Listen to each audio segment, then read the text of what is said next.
Hey, good morning, everybody. How are y'all today? Yeah, good. Cool. So, I have reserved today for addressing any remaining questions over assignment 16. Um,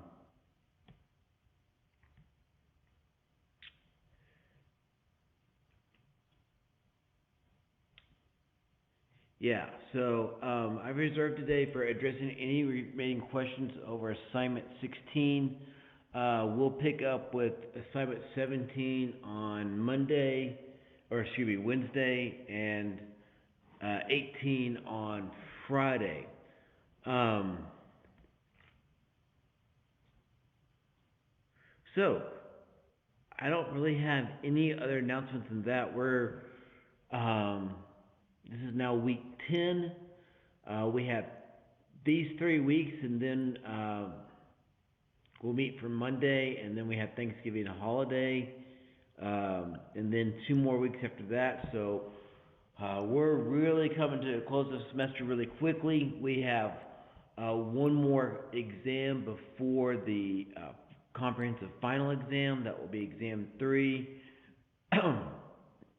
and that will be in a couple of weeks.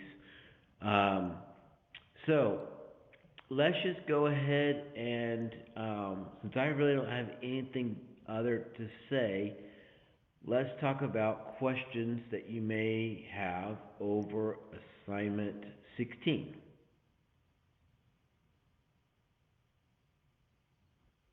Any questions over assignment 16?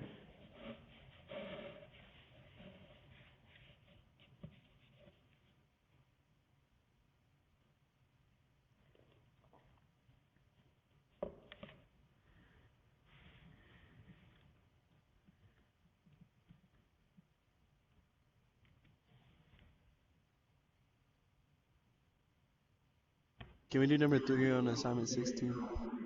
Yes.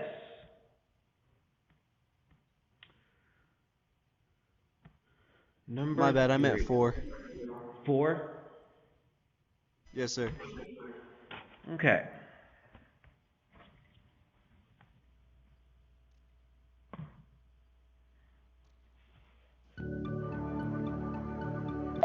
You are in the meeting now. Recording in progress. All right. Hello, Sudan. How are y'all today?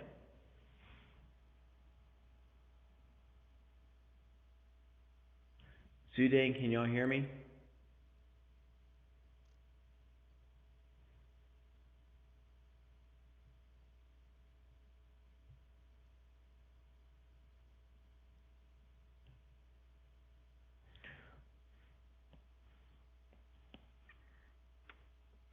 Okay, let's look at problem. We are looking at assignment 16, and we're looking at number 4, where we have the function f of x is equal to 2x squared plus x minus 3 over an x squared plus 5x. And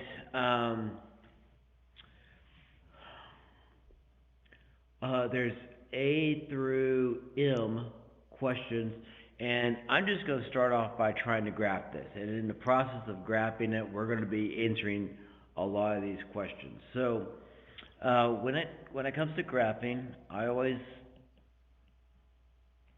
like to identify my numerator denominator as P of x and Q of x. And we'll just start off by finding the vertical asymptotes. And we're going to do that by solving Q of x equal to 0. So we have x squared plus 5x is equal to 0. I'm going to start off by factoring out a GCF of x, which then means that x is equal to 0 or x is equal to negative 5.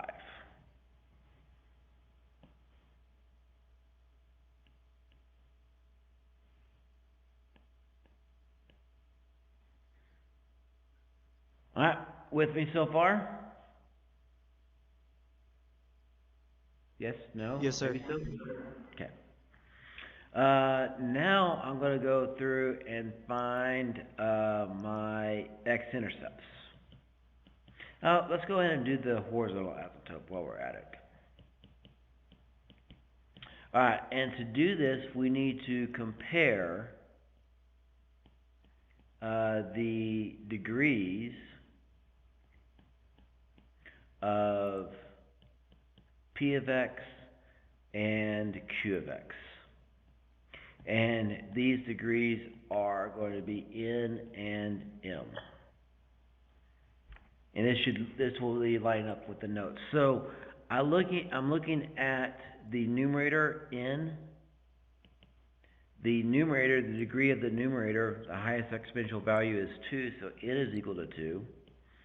M, the degree of the denominator, is also 2.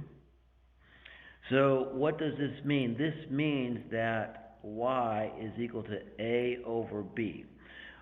Now, what is a and what is b? A and b represent the coefficients of your numerator and denominator. So A, I'm going to use a highlighter here.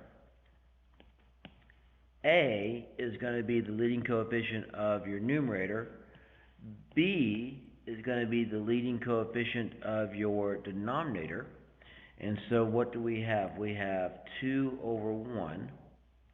So this means that y is equal to 2 is our horizontal asymptote.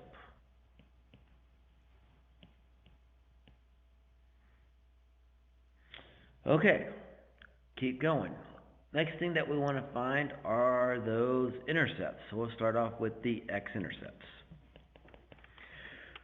To find the x-intercepts, we're going to solve P of x equal to 0.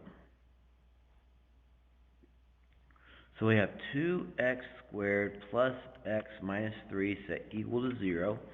This is a quadratic equation. So you could solve this by the quadratic formula. I'm going to ask myself if I can factor this. So the question I'm going to ask myself is, what are the factors of AC? So that's going to be 2 times the negative 3 is a negative 6. What are the factors of AC that sum to B, which is a 1? And there are factors of negative 6 that add up to 1. How about a negative 2 and a positive 3? So that means that when I factor this, I'm just going to go straight to factoring it. To make the 2x squared, I need a 2x and an x. That will make my 2x squared. Now, I need to use these values to make a negative 2 and a positive 3. So I think that if I do 2x times a negative 1, and then I put a plus 3 right there, I think that will do it. 2x times x is my 2x squared. 2x times negative 1 is my negative 2x. 3 times x is my positive 3x. That's what's going to add together to get my positive 1x, and 3 times the negative 1 is my negative 3. So this means set each factor equal to 0. So we'll subtract by 3, divide by 2, x is equal to negative 3 halves. And we'll add 1 to both sides, x is equal to positive 1. These are our x-intercepts. And we want to find now our y-intercept.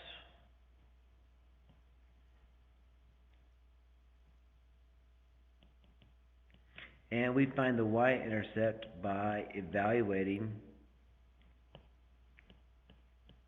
f at 0.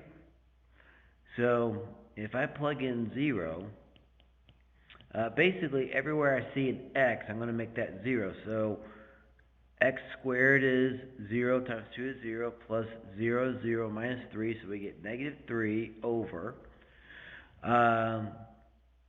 0 squared is 0, plus 5 times 0 is 0. That's undefined. So that means that there is no y-intercept, which this should make sense because we have a vertical asymptote at 0. Remember, a vertical asymptote is a vertical boundary that the graph cannot touch across. So how can we have a y-intercept where we have a vertical asymptote? Now at this point, I can start pulling all this information together and start graphing. Alright, so just taking a quick look, 0, -5. Okay, here we go.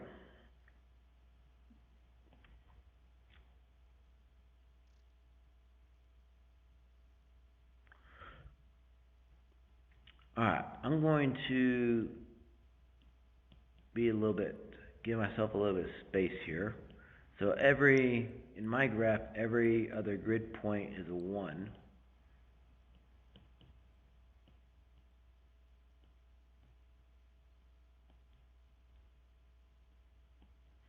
Okay.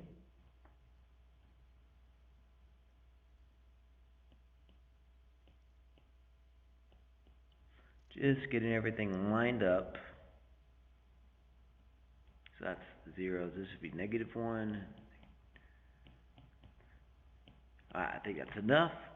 Alright, so so here we go.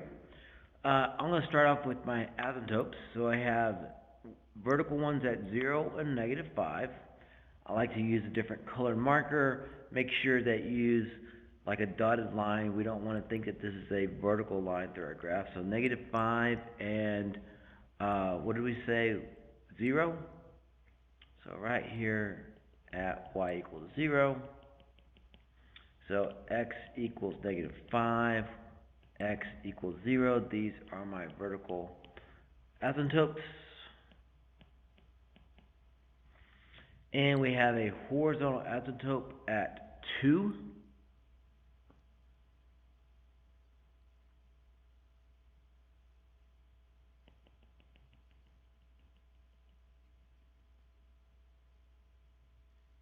Y equal to 2, that's my horizontal asymptote. Now let's plot some points. We have x-intercepts at -3/2 and 1. So -3/2 is the same thing as 1.5. So here's my -3/2. And at 1. And we don't have any y-intercepts. So the key thing here now, the thing that we have to do is we have to decide what the graph is doing, basically between and beyond every x-intercept and vertical asymptote. So you want your calculator out for this exercise. Actually, you really don't need it because I can show you how to do this without a calculator. If I take a look at this vertical asymptote here at -5, there's basically two options, and just follow my pen. The two options that you could have is the graph could do something like this, or if you think about what are the two options, it could do something like this where it's above the horizontal asymptote and going up towards infinity, or it's below the horizontal asymptote and going down towards -infinity. The reason that it can't do this, it can't go down, because if it's converging to a horizontal asymptote over here and then goes down, it would cross the x-axis. That would mean that we'd have another x-intercept. Well, we don't have another x-intercept. The only two x-intercepts that we have are right here and here. So the graph can't do this. So what's the only other option? The graph has to do something like this. Now we're just sketching this. We're just sketching that. And I'm going to just prove it to you real quickly. Notice that this is positive and probably going to be greater than 2. So if I just, in fact, all I really care about is if it's positive. So if I do f at -10, so we're going to be looking at our function right up here. -10 squared is 100, times 2, that's 200. You subtract 10, that's 190 minus 3, that's still going to be a positive value. Positive. And then over here, x squared, negative 10 squared is going to be 100 minus 50, but that's still positive. So you have a positive over a positive, which is positive. That shows that the graph way out here at negative 10 is positive. It's above the x-axis, and it's going to start converging to our horizontal asymptote. Now, we have to think about what the graph is doing over here. And when I think about this, I really see two options. Follow my pencil. The graph could be converging up towards positive infinity, come down, cross the x-axis, and then go down towards negative infinity. Or it could be going down to negative infinity here, and then start coming up, cross the x-axis, and go up towards positive infinity. So what we have to do is we have to investigate by plugging in some values. Let's pick a point between this vertical asymptote at negative 5 and this x-intercept. How about something easy like f at negative 2? So again, all I'm going to do is just going to do some mental work real quickly. Negative 2 squared is going to be a positive 4. Times 2 is 8. Minus 2 is going to be 6. Minus 3 is going to be 3. That's going to be a positive value. Now, in my denominator, negative 2 squared is going to be positive 4. But 5 times negative 2 is going to be a negative 10. 4 minus 10 is a negative 6. That's going to be negative. A positive divided by a negative is negative. This tells me that at negative 2, my function is below the x-axis, which means the graph is going to have to do something like this. Now, why do we know that it didn't bounce? Because that could be another option. What if it came up and bounced here and then came back down? Well, go back to your multiplicities. How many times did this 0 appear in our solving process? Once. There is no factor of 2x plus 3 squared, or 2 to the 4th. If this 2x plus 3 had an exponent of 2, which would be even, then the function would bounce at this x-intercept. But it doesn't have a repeated 0, so we know that's going to cross. And you can prove this to yourself also. You can prove that negative 1, if you plug in negative 1 into your function, that it is going to be positive. Now, I want to point something out, and I said this on Friday, I'm going to say it again. The horizontal asymptotes are where the graph converges as x gets out towards negative infinity or positive infinity. You can cross the horizontal asymptotes around 0, close to your y-axis. So don't be afraid that this graph is crossing the horizontal asymptote. That's not a problem. It's what happens as your x's get really, really small out towards negative infinity or really, really big out towards positive infinity. All right, so when I look at the next x-intercept, if I just think about it, if you think about what the graph has to do at the horizontal asymptote, it has to converge this horizontal asymptote. So going from right to left, if the graph is going this way, left to right, then going right to left, what's going to happen? It's going to have to eventually connect with our x-intercept right here. So you can kind of almost see this line that's connecting like this. Now what's it going to do between this x-intercept and this vertical asymptote? Is it going to go up? Well, no, because if it went up, that would mean that it would bounce at 1. And again, x minus 1 has an exponent of 1, meaning its multiplicity is 1, which is odd, which means it crosses the x-axis. So what does it have to do instead? It has to go down this way. Now, you can prove all of this to yourself by, you have your calculator out, so don't be afraid to use your calculator when you need it, but you could prove that f at a 1/2 is going to be negative. I don't really care what the value is. I know it's going to be negative, and you could prove that for yourself by plugging in 1/2 into your function up here to show that's negative. Alright, now we spent this time looking at getting the graph of this function. Are we all good with getting the graph of this function? Does that make sense? Yes, sir. Now you can go and answer all those questions. When we talk about the domain of the function,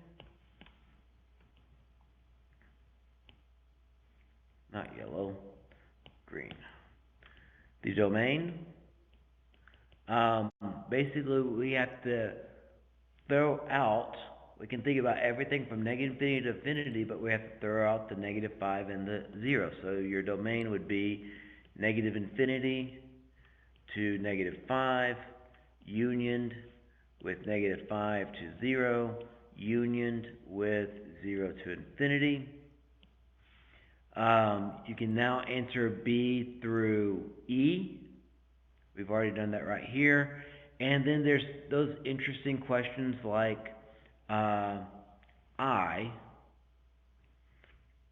Problem number I says that as x is approaching 0 with a little plus sign above it. What does that plus sign mean?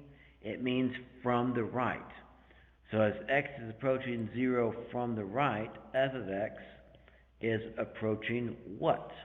So you're to the right of 0. You're on the graph and you're going towards 0 from the right. What is your graph getting closer to?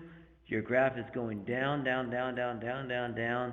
The y value that it's getting infinitely close to is negative infinity. Or there's the interesting question like L, where the question asks, as x is approaching 2, f of x is approaching what? Well, what you would need to do here is you would need to, first of all, evaluate f at 2. You'll probably get some fractional value. See if you can simplify that fractional value. And that's how you approach problem number 4 on the assignment. Does that make sense?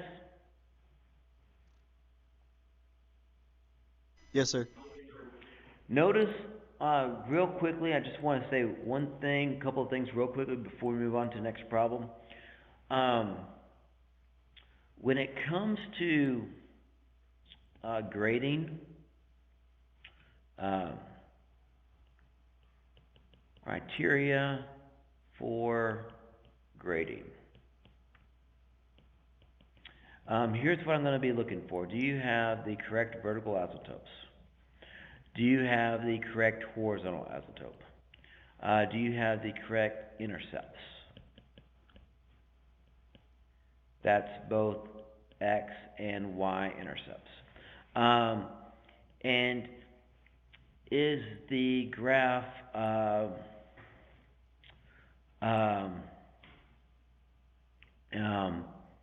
let's see, how do I want to say this? Does your graph, what's the best way to say this, move correctly? So, when I look at, and if this is a quiz question or an exam question, I would look at the graph. First of all, I'd see, alright, you have vertical asymptotes at -5 and 0, and a horizontal asymptote at 2. Your graph is crossing at 1/2, your graph is crossing at 1, and then I would do a quick check. Does the graph do this, this, and this. Alright, check. Done. I am not really that concerned about what are these values here.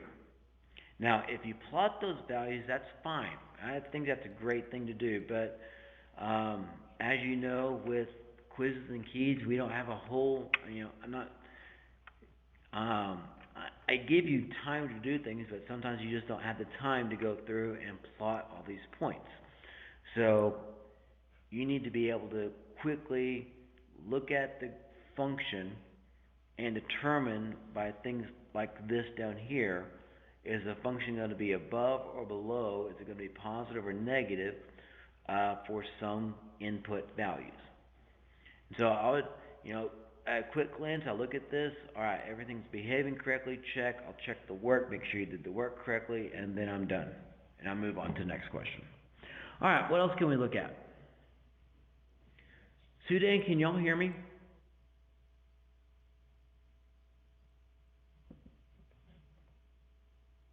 Let me ask them.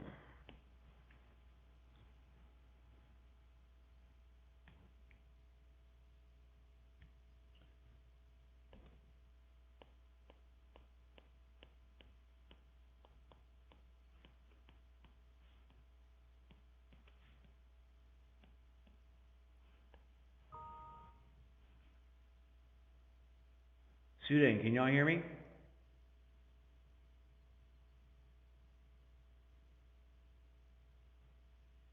Yes or no?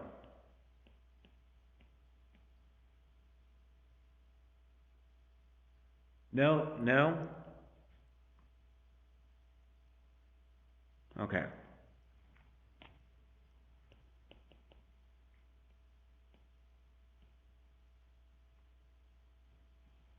You're crying too?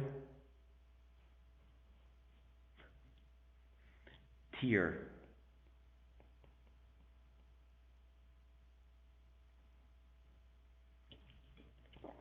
Alright. Audio out. Okay.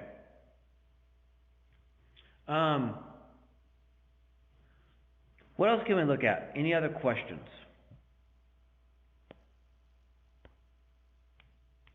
Can we do number 12? Yes. Number 12. Let's see, what do we got?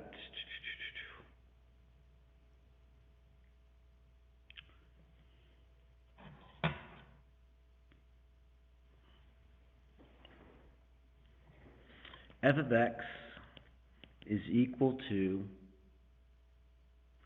1 over x minus 3 quantity squared plus 1. Alright, so the goal of this is to be able to quickly determine what this graph looks like without having to do a whole lot of work. That's the goal. So what we're going to do is we're going to compare this to the graph of y is equal to 1 over x. And the graph of 1 over x looks something like this.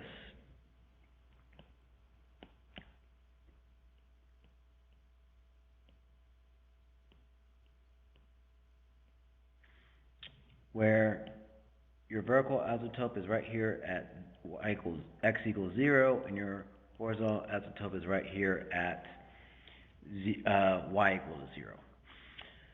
So, looking at this function and then looking at this function and comparing it to this guy, the goal is to just quickly determine what this graph must look like. So, first thing I notice is this plus 1. And anytime that you have an added constant out added to your function, so think about this as you're comparing this and this. Anytime that you have that plus 1, that's going to be a vertical shift up. So I already know I have a vertical shift up.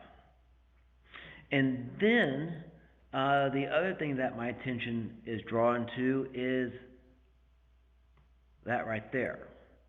And we know that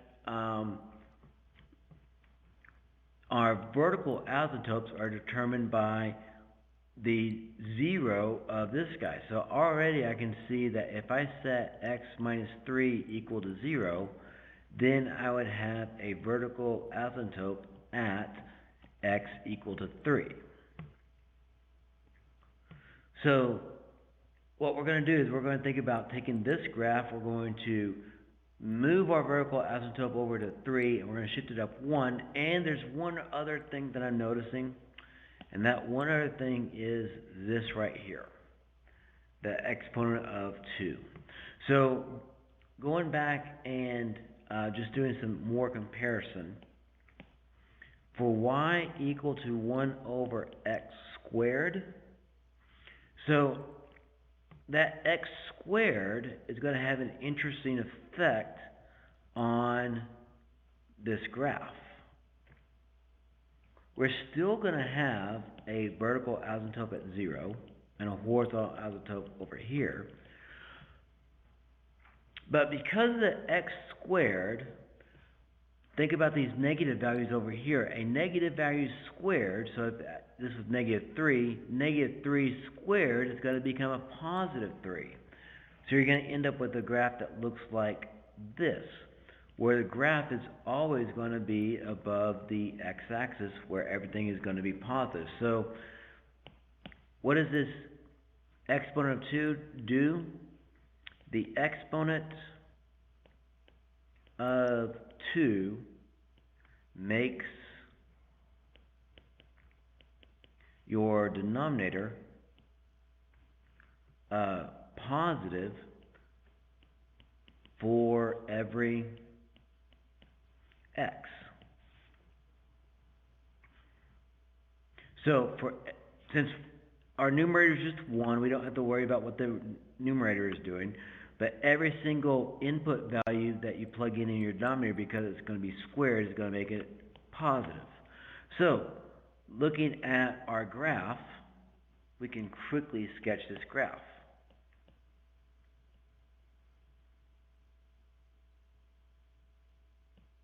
Alright, here's our x and y axis. So what do we know? We know that we have a vertical asymptote at 3. 1, 2, 3. Now, because everything got shifted up 1, that's also going to move our horizontal asymptote up 1. So we have a vertical asymptote at x equal to 3. We have a horizontal asymptote at y equal to 1. Again, y, W-H-Y, not letter Y, W-H-Y, because everything got shifted up. Our horizontal asymptote gets shifted up 1 place. And then because of the squared in your denominator, every single input value, even for x equal to negative 10, that's going to be negative 13, but you square it, that's going to be positive. That means our graph is going to behave something like this. Oops, I wanted to do that in blue.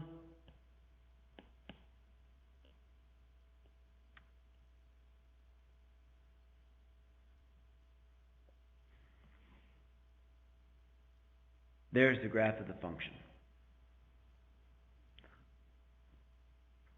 This is graphing using transformations.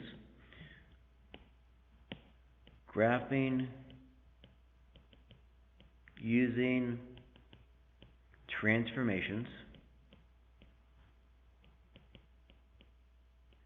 And this just makes me think, we do a little bit of this here in college algebra, but this is going to be heavy for trig in spring 22. So if you're going to stick with me and take trig in the spring semester, when we approach graphing, we're going to be approaching this using transformations a lot more than we did in this one section in college algebra. So anyways, you have that to look forward to. I hope to see all of y'all in Trig next year. Hope to see all of y'all in Trig next year. If you want. Alright. What else can we look at?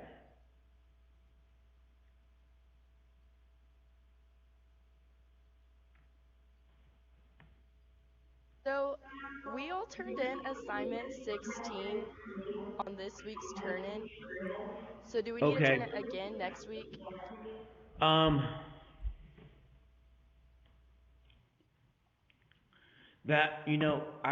please do. And that's just as simple as just rescanning it. And the reason is, whenever I look at stuff in Gradescope, I look at things per submission. So my rubric setting, my grading setting is going to be based upon what I see.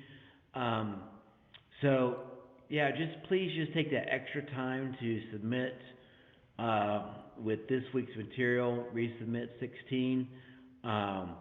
I'll see it when I'm grading stuff tomorrow on Tuesday, but I'll just kind of ignore it because I'm not going to remember that you submitted it or for last week when I start grading this week's material next week. So yeah, please just go ahead and resubmit that if you don't mind. Thank you.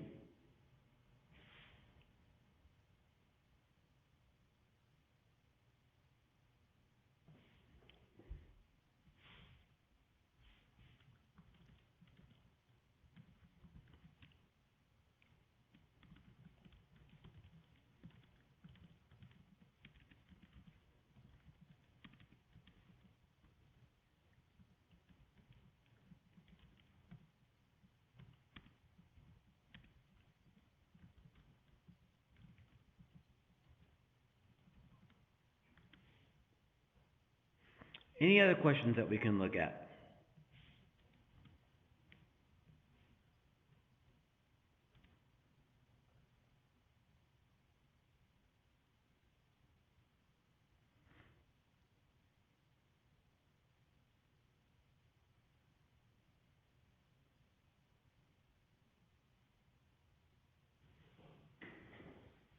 Anybody?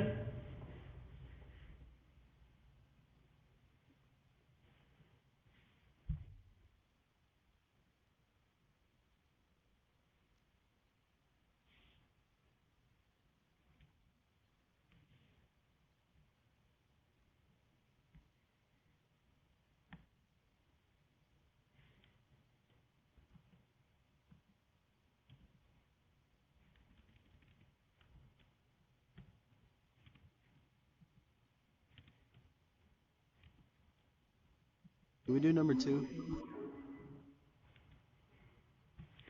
Yes, number 2.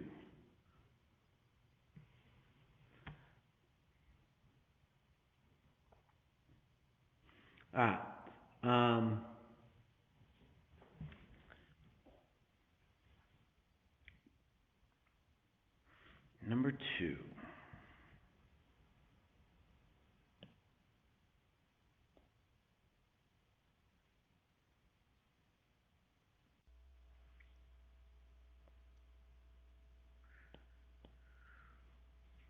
Number 2, f of x is equal to -1 over x squared minus 9. Now, already, I'm already thinking about what this -1 does. What is this -1 going to do? And just to show you, for f of x being equal to -1 over x, the graph is going to look something like this. where instead of it behaving like we normally saw, it would actually behave like this. So that's going to have an impact, that -1 is going to have an impact on the way the graph behaves. So just make sure that when you're plugging in values that you're also considering that -1. So going back here, let's see, what can we do? We can find those vertical asymptotes. To do that, we're going to set our denominator equal to 0. So we get x squared is equal to 9, which then when you square root both sides, make sure that you include the plus or minus notation. So we get that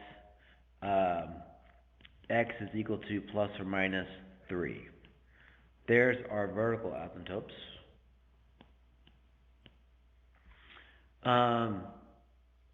X-intercept. Let's do the horizontal asymptote real quickly.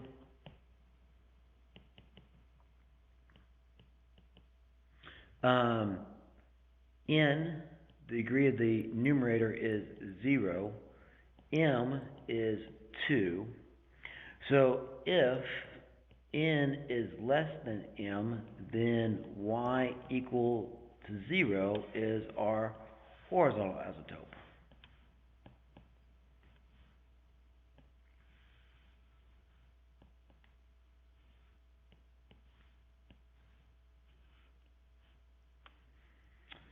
Okay, x-intercepts.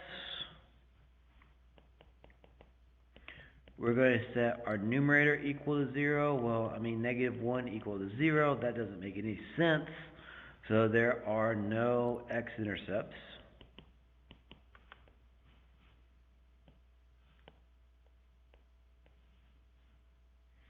Y-intercept. If you evaluate f at 0, you get a -1 over a -9,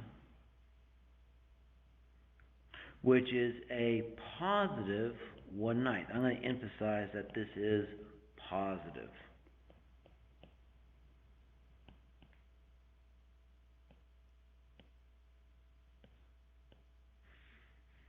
So with this information, I can start sketching the graph.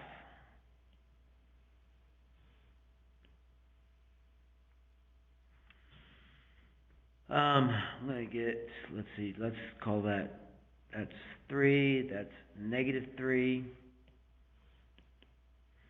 So we'll graph our vertical asymptotes.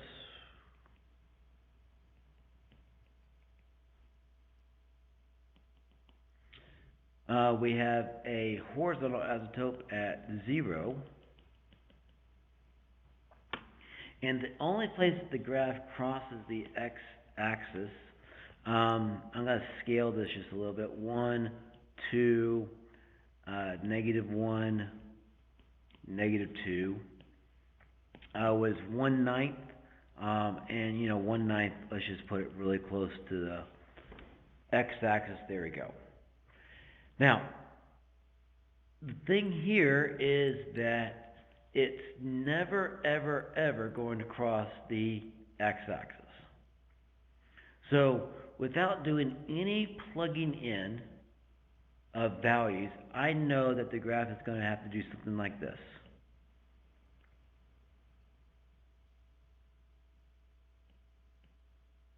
Why? Well, it can't do this, and it can't do this, and it can't do this, because if it did any of those things, it would cross the x-axis, but there are no x-intercepts. So does that logic make sense on why the graph has to do this between -3 and 3? Does that logic make sense? Yes, sir. Good. Now, I'm going to use some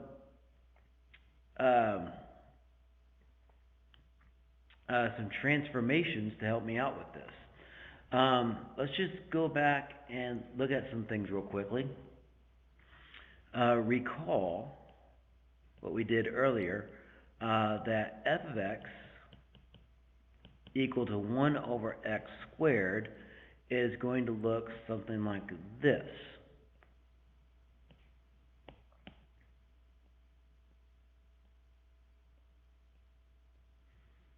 That's what 1 over x squared looks like. And then if you do f of x is equal to a negative 1 over x squared, that's going to look like this. That negative 1 is going to change the sign of all of our output values.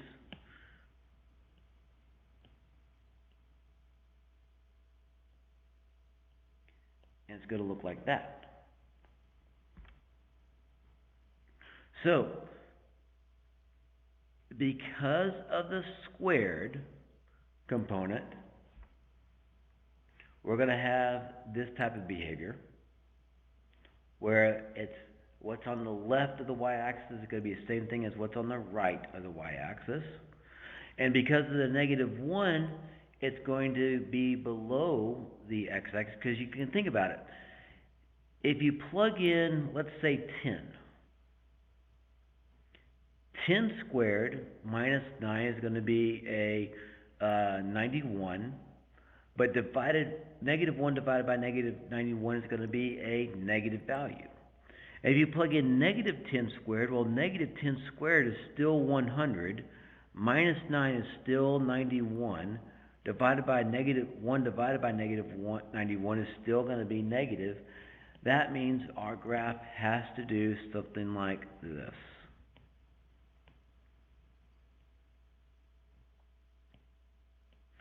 And you can prove this real quickly. You can show that f at negative 10 is going to be negative. You can also show that f at positive 10 is going to be negative as well. I like picking things like 10. Your conference is scheduled to end in 2 minutes. I like picking things like 10 because 10 is easy to square. It's easy to multiply with 10, and then because you get these nice multiples of 10 for the most part, easy to work with. So, if you're not following with me, you can prove that by using your calculator to show that this is what the graph has to do, and then you can go and answer all of those questions about the graph. All right. So, are we feeling good? Feeling good about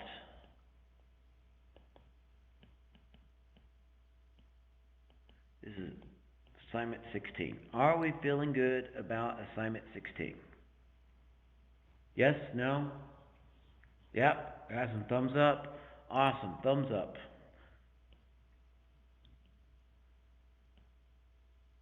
That is it's trying to do thumbs up. I don't know. That's probably not it. But great. Alright, so I got the videos made for assignment 17 and 18. And we'll start assignment 17 on Wednesday. Y'all have a wonderful day and Tuesday, and I'll see you on Wednesday. Your conference Bye. is now over. Goodbye. Bye-bye.